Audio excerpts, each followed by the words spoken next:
नमस्कार साथियों। आज हम प्रेमचंद का प्रमुख उपन्यास गोदान पढ़ेंगे, जो एग्जाम की दृष्टि से बहुत ही महत्वपूर्ण है। चले शुरू करते हैं। गोदान। होरीराम ने दोनों बैलों को सानी पानी देकर अपनी स्त्री धनिया से कहा, गोबर को उग गोड़ने भेज देना, मैं न जाने कब लौटूं, जरा मेरी लाठी दे दे। धनिया के दोनों हाथ गोबर से भरे थे। उपले पात कर आई थी। बोली, अरे कुछ रस पानी तो कर लो, ऐसी क्या जल्दी क्या है। होरी ने अपनी झुर्रियों से भरे हुए माथे को सिकोड़ कर कहा, तुझे रस पानी की पड़ी है। मुझे ये चिंता है कि अबेर हो गई तो मालिक से भेंट न होगी। स्नान पूजा करने लगेंगे तो घंटों बैठे बीत जाएंगे। इसी से तो कहती हूँ कुछ जलपान कर लो, और न जाने आज न जाओगे तो कौन हरज होगा। अभी तो परसों गए थे। तू जो बात नहीं समझती उसमें टांग क्यों अड़ाती है भाई। मेरी लाठी दे दे और अपना काम देख। ये इसी मिलते जुलते रहने का प्रसाद है कि अब तक जान बची हुई है। नहीं कहीं पता न लगता कि किधर गए। गांव में इतने आदमी तो हैं, किस पर बेदखली नहीं आई, किस पर कुर्की नहीं आई। जब दूसरे के गांवों पाँव तले अपनी गर्दन दबी हुई हो तो उन पाँवों को सहलाने में ही कुशल है। ये धनिया का कथन है। धनिया इतनी व्यवहार कुशल न थी। उसका विचार था कि हमने जमींदार के खेत जोते हैं तो वह अपना लगानी तो लेगा। उसकी खुशामद क्यों करे, उसके तलवे क्यों सहलाए। यद्यपि अपने विवाहित जीवन में इन 30 वर्षों में उसे अच्छी तरह अनुभव हो गया कि चाहे कितनी ही कतर बहुत करो, कितना ही पेट तन काटो, चाहे एक कौड़ी के दांत से पकड़ो, मगर लगान बेबाक होना मुश्किल है। फिर भी वह न हार मानती थी और इस विषय पर स्त्री पुरुष में आए दिन संग्राम छिड़ा रहता था। उसकी 6 संतानों में केवल 3 जिंदा हैं। एक लड़का गोबर कोई 16 साल का है और 2 लड़कियां साना और रूपा 12 और 8 साल की है। 3 लड़के बचपन में ही मर गए। उनका मन आज भी कहता है कि अगर उनकी दवा दारू होती तो वे बच जाते, पर वह एक धेले की दवा भी न मंगवा सकी। उसकी ये उम्र अभी क्या थी, 36वां ही साल तो था, पर सारे बाल पक गए थे, चेहरे पर झुर्रियाँ पड़ गई थी, सारी देह ढल गई थी और वह सुंदर गेरुआ रंग वाला संवला गया था और आंखों में से भी कम सूझने लगा था। पेट की चिंता के ही कारण तो कभी तो दिन जीवन का सुख न मिला। इस चिरस्थायी जीवावस्था ने उसके आत्मसम्मान को उदासीनता का रूप दे दिया था। जिस गृहस्थी में पेट की रोटियां भी न मिले उसके लिए इतनी खुशामद क्यों। इस परिस्थिति से उसका मन बराबर विद्रोह कर रहा था और 2-4 गुड़कियाँ खा लेने पर ही उसके यथार्थ का ज्ञान होता था। उसने परास्त होकर होरी की लाठी, मिर्जई, जूते, पगड़ी और तम्बाकू का बटुआ लाकर सामने पटक दिया। होरी ने उसकी ओर आगे तरेर कर कहा, क्या ससुराल जाना है जो 5 पोशाक लाई है। ससुराल में तो भी कोई जवान साली सहलज नहीं बैठी जिसे जाकर दिखाऊं। होरी के गहरे सांवरे पिचके हुए चेहरे पर मुस्कुराहट की मृदुता झलक पड़ी। धनिया ने लजाते हुए कहा, ऐसे ही तो बड़े सजीले जवानों की साली सहेजे तुम्हें देखकर ही जाएंगी। होरी ने फटी हुई मिर्जई को बड़ी सावधानी से तह करके खाट पर रखते हुए कहा, तो क्या तू समझती है मैं बूढ़ा हो गया हूँ। अभी तो 40 भी नहीं हुई हैं। मर्द 60 पे पाटे होते हैं। जाकर शीशे में मुंह देखो। तुम जैसे मर्द 60 पर पाटे नहीं होते। दूध की अंजन लगाने तक तो मिलता नहीं पाटे होंगे। तुम्हारी दशा देखकर तो मैं और भी सुख की जाती हूँ। ये कि भगवान ये बुढ़ापा कैसे कटेगा, जिसके द्वार पर भीख मांगेंगे। होरी की वह क्षीणता, मृदुता यथार्थ की इस आँच में कैसे झुलस गई। लकड़ी संभालता हुआ बोला, साटे तक पहुँचने की नौबत न आने पाएगी धनिया, इसके पहले ही चल देंगे। धनिया ने तिरस्कार कहा, अच्छा रहने दो, मत अशुभ मुँह से निकालो। तुमसे कोई अच्छी बात भी कहे तो लगते हो कोसने। होरी लाठी कंधे पर रखकर घर से निकला तो धनिया द्वार पर खड़ी उसे देर तक देखती रही। उसकी इन निराशा भरे शब्दों ने धनिया की चोट खोए हुए हृदय पर आतंकमय कंपन सा डाल दिया। वह जैसे अपने नारीत्व के संपूर्ण तप और व्रत से अपने पति को अभय दान दे रही थी। उसके अंतःकरण से जैसे आशीर्वादों का व्यू सा निकल कर होरी को अपने अंदर छुपाए लेता था। विपन्नता के इस अथाह सागर में सुहाग की वह तीर्ण था, जिसे पकड़े हुए वह सागर को पार कर रही थी। इन असंगत शब्दों ने यथार्थ के निकट होने पर भी मानो झटका देकर उसके हाथ से वह तिनके का सहारा छीन लेना चाहा, बल्कि यथार्थ के निकट होने के कारण ही उसने इतनी वेदना शक्ति आ गई थी। काना कहने से काने को जो दुख होता है वह क्या दो आँख वाले आदमी को हो सकता है। और ये कदम बढ़ाते चला जाता था। पगडंडी के दोनों ओर ऊख के पौधों की लहराती हुई हरियाली देखकर उसके मन में कहा, भगवान कहीं में गौ से बरखा कर दे और डांडी भी पीते से रहे तो एक गाय जरूर लेगा। देसी गाय तो न दूध दे न उसके बछड़े ही किसी काम के हो। बहुत हुआ तो तेली के कोहलू में चले, नहीं वह परछाई गाय लेगा। उसकी खूब सेवा करेगा, कुछ नहीं तो 4-5 सेर दूध होगा।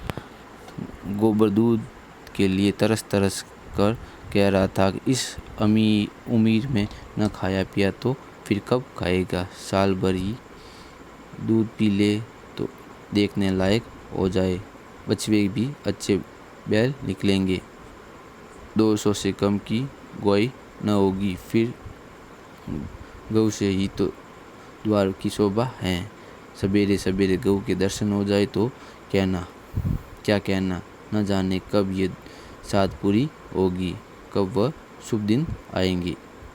हर एक गृहस्थी की बाती होरी के मन में भी गऊ की लालसा चिरकाल से संचित चली आती थी। यही उसके जीवन का सबसे बड़ा स्वप्न, सबसे बड़ा साध थी।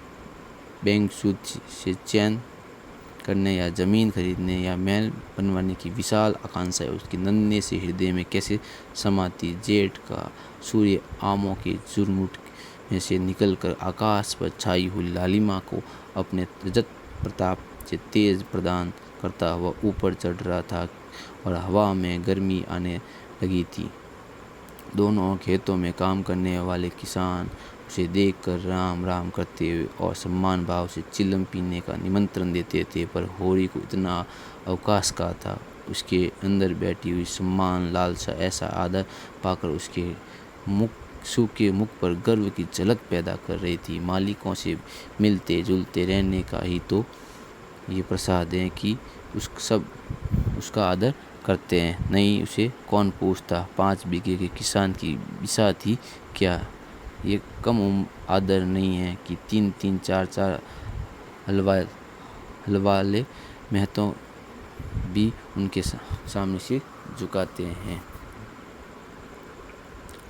अब वह खेतों के बीच की पगडंडी छोड़कर एक खलेटी में आ गया था, जहाँ बरसात में पानी भर जाने के कारण तरी हुई रहती थी और जेठ में कुछ हरियाली नजर आती थी। आसपास के गांवों की गऊ या चरने आया करती थी। उस समय में भी यह यहाँ की हवा में कुछ ताजगी और ठंडक थी। ओरी ने 2-3 सांसें जोर से ली। उसके जी में जी आया। कुछ देर यही बैठ जाए, दिन भर लो तो लू लपट में मरना ही है। कई किसान इस गड्ढे का पट्टा लिखाने को तैयार थे, अच्छी रकम देते थे, पर ईश्वर भला करे राय साहब का कि उन्हें साफ कह दिया ये ज़मीन जानवरों की चराई के लिए छोड़ दी गई है और किसी दाम पर न उठाई जाएगी। कोई स्वार्थी जमींदार होता तो कहता गाय जाए भाड़ में, हमें रुपए मिलते हैं क्यों छोड़े। पर राय साहब अपनी अभी तक पुरानी मर्यादा निभाते आते हैं। जो मालिक प्रजा को न पाले वह भी कोई आदमी है। सहसा उसने देखा भोला अपनी गाय लिए इसी तरफ आ रहा था। भोला इसी गांव से मिले हुए पूर्वी का ग्वाला था। दूध मक्खन का व्यवसाय करता था। अच्छा दाम मिलने पर कभी कभी किसानों के हाथ गाय बेच भी देता था। होरी का मन उन गायों को देखकर ललचा गया, मगर बोला वह आगे वाली गाय उसे दे तो क्या कहना, रुपए आगे पीछे देता रहेगा। वह जानता था कि घर में रुपए नहीं है, अभी तक लगान नहीं चुकाया जा सकता। विशेषकर सा का देना भी बाकी है, जिस पर आने रुपए का सूद चढ़ रहा है। लेकिन दरिद्रता में जो एक प्रकार की अदूरदर्शिता होती है, वह निर्लजता जो तकाजे गाली और मार से भी भयभीत नहीं होती, उसने उसे प्रोत्साहित किया। वर्षों से जो साध मन को आंदोलित कर रही थी, उसने उसे विचलित कर दिया। बोला के समीप जाकर बोला, राम राम भोला भाई, क्यों क्या रंग ढंग है, सुना अब की मेले से नई गाय लाए हो। भोला ने रूखाई से जवाब दिया। होरी के मन की बात उसने ताड़ ली थी। हाँ, 2 बच्चियाँ और 2 गाय लाया। पहली वाली गाय सब सूख गई थी। बंदी पर दूध न पहुँचे तो गुजर कैसे हो। होरी ने आने वाली गाय के पुट्ठे पर हाथ रखकर कहा, दुधार तो मालूम होती हैं, कितने में लिए हैं। भोला ने शान जमाई। अब क्या बाजार बड़ा तेज रहा, मैं तो इसके 80 रुपये देने पड़े। आंखें निकल गई। 30 रुपये तो दोनों कलेरों के दिए। 30 पर ग्राहक रुपये का 8 शेर दूध मांगता है। बड़ा भारी कलेजा है तुम लोगों का भाई। लेकिन फिर आए भी तो वह माल की या 10-5 गांवों में तो किसी के पास निकलेगी नहीं। भोला पर नशा चढ़ने लगा। बोला, राय साहब इसके 100 रुपये देते थे, लेकिन दोनों कलोरों के 50-50 रुपये, लेकिन हमने ना दिए। भगवान ने चाह तो 100 रुपये इसी बयान में पीट लूँगा। इसमें क्या संदेह है भाई, मालिक क्या खा के लेंगे, नजराने में मिल जाए तो भले ले।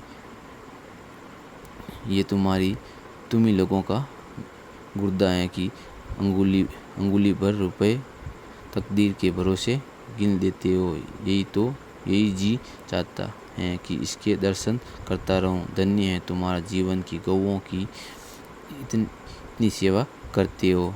हमें तो गाय का गोबर भी मयस्सर नहीं। गृहस्थ के घर में एक गाय भी न हो तो कितनी लज्जा की बात है। साल के साल बीत जाते, गोरस के दर्शन नहीं होते। घरवाली बार बार कहती हैं, भोला भाई से क्यों नहीं कहते। मैं कह देता हूँ, अभी मिलेंगे तो कहूँगा।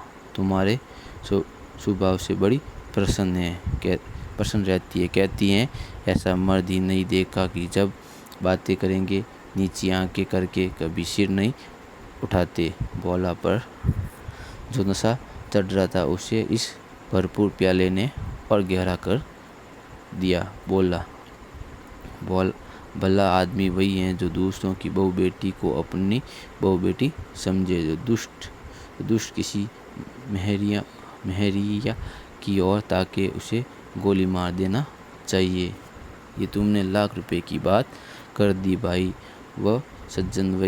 बस सज्जन वही जो दूसरों की आबरू को अपनी आबरू समझे। जिस मर्द के घर जाने से औरत अनाथ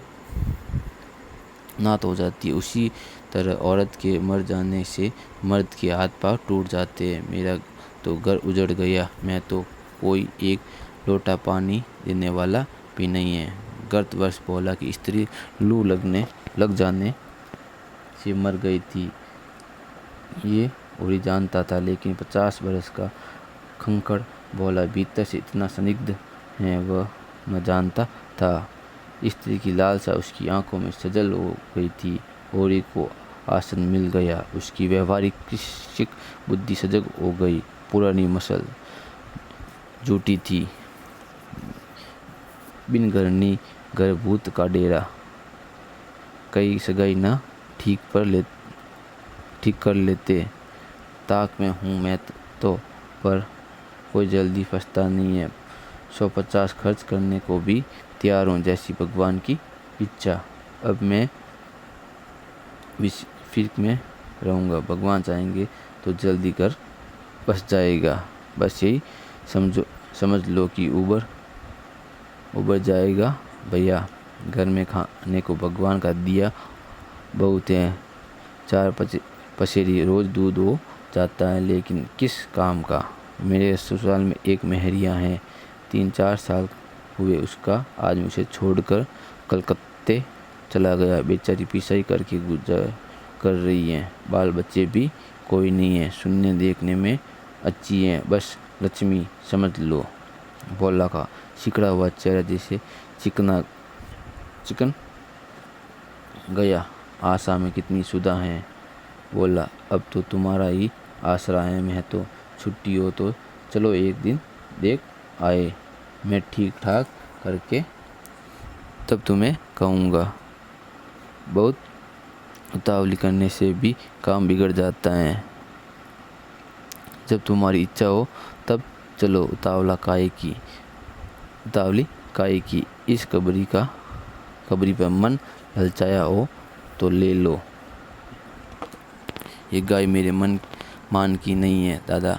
मैं तुम्हें नुकसान नहीं पहुंचाना चाहता। अपना धर्म यही नहीं है कि मित्रों का गला दबाए। जैसे इतने दिन बीते हैं, कैसे वैसे और भी बीत जाएंगे। तुम तो ऐसी बातें करते ही और जैसे तुम दो हैं।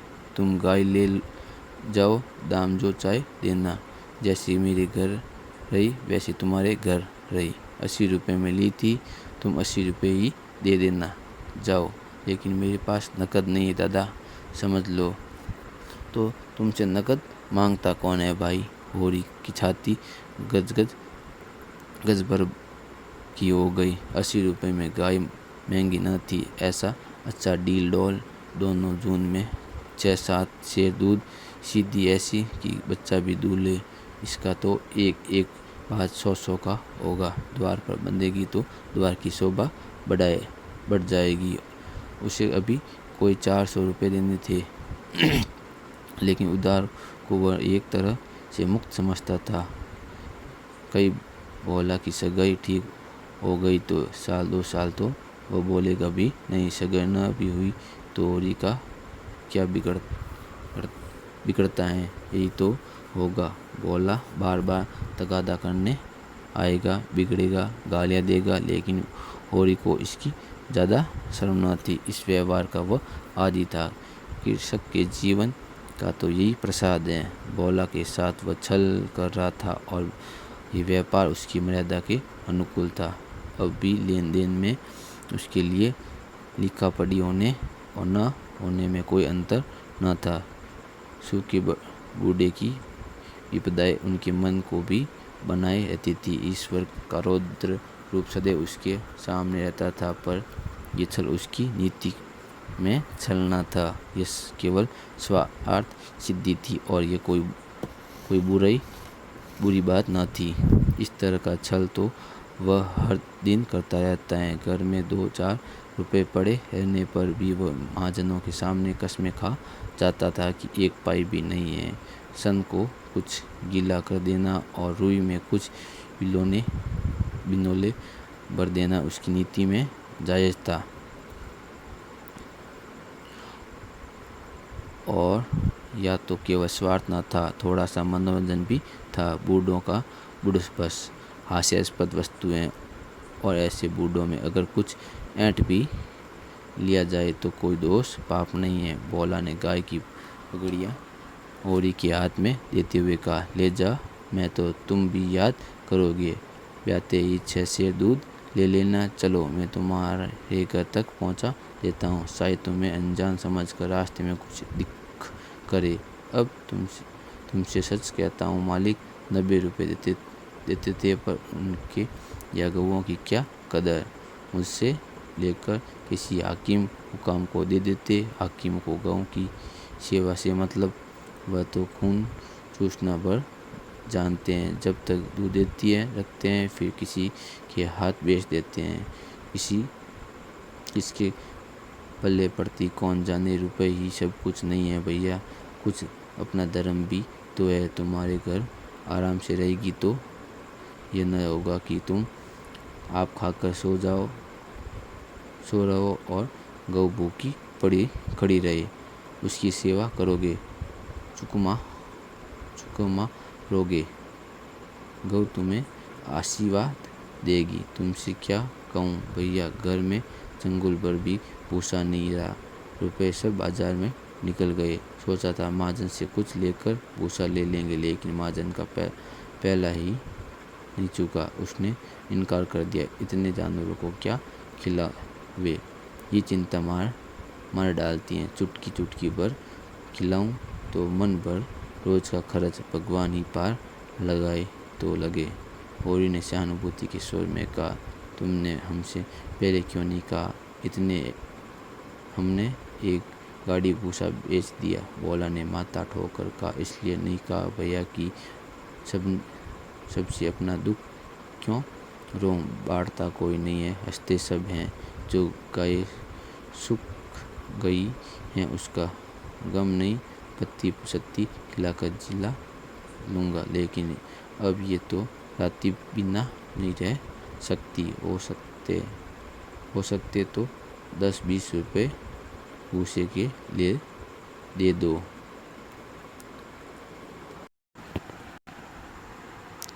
किसान पक्का स्वार्थी होता है, इसमें संदेह नहीं। उसकी गांठ से रिश्वत के पैसे बड़ी मुश्किल से निकलते हैं। भावताओं में भी वह चौकस होता है। ब्याज की एक पाई छुड़ाने के लिए वह महाजन की घंटों चिरोरी करता है। तब जाकर पक्का विश्वास न हो जाए।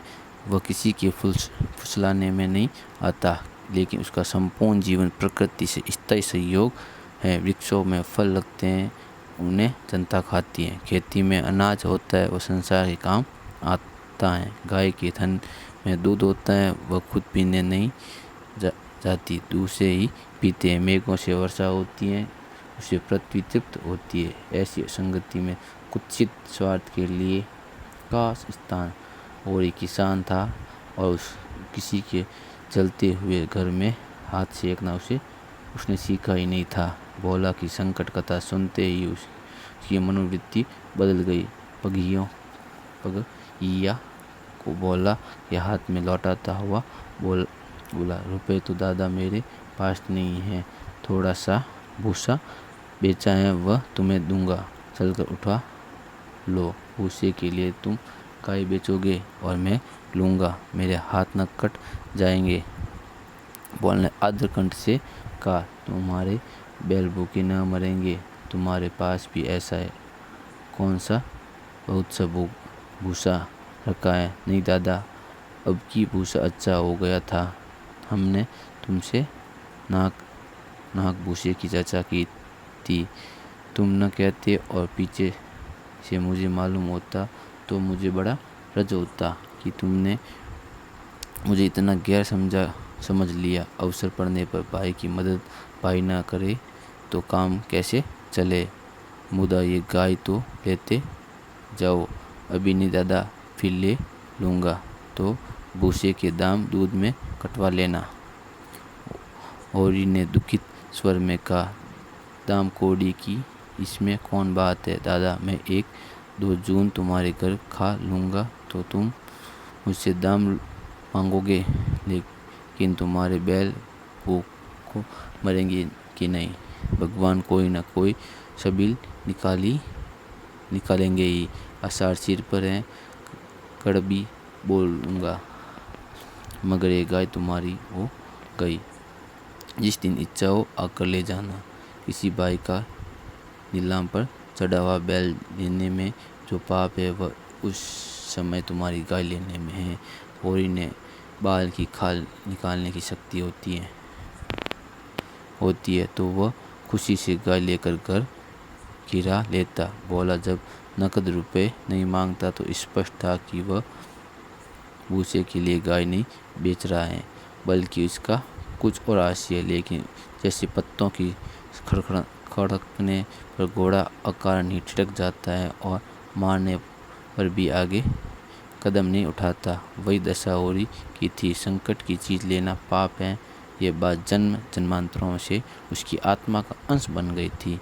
बोला ने गदगद कंठ से कहा, तो किसी को बेच दूं भूसे के लिए? होरी ने जवाब दिया, अभी मैं राय साहब की डोडी पर जा रहा हूँ, वहाँ से घड़ी भर में लौटूंगा, तभी किसी को भेजना।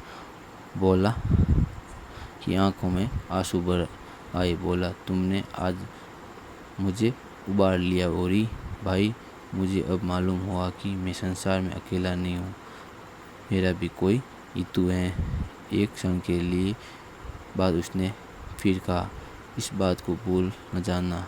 होरी आगे बढ़ा और उसका चित्त प्रसन्न था। मन में एक विचित्र स्फूर्ति हो रही थी। क्या हुआ, 10-5 मन भूसा चला जाएगा, बेचारे को संकट में पड़कर अपनी गाय तो न बेचनी पड़ेगी, पर जब मेरे पास चारा हो जाएगा तब गाय खोल लाऊंगा। भगवान करे मुझे कोई मेहरिया मिल जाए, फिर तो कोई बात ही नहीं है।